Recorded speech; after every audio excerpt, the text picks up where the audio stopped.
Learning English is a journey that requires time, patience, and regular practice.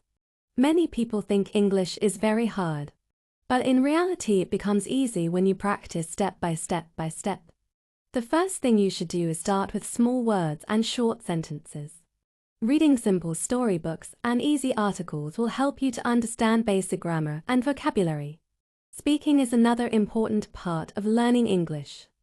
So try to use English words in your daily conversations with friends or family. Do not be shy or afraid, because everyone makes mistakes in the beginning. In fact, mistakes are the best features in the learning process. Listening is also very helpful. So spend some time watching English movies or listening to songs and short speeches.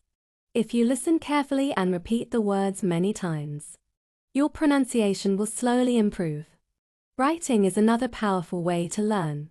So keep an notebook or diary where you write 2 or 3 English sentences every day.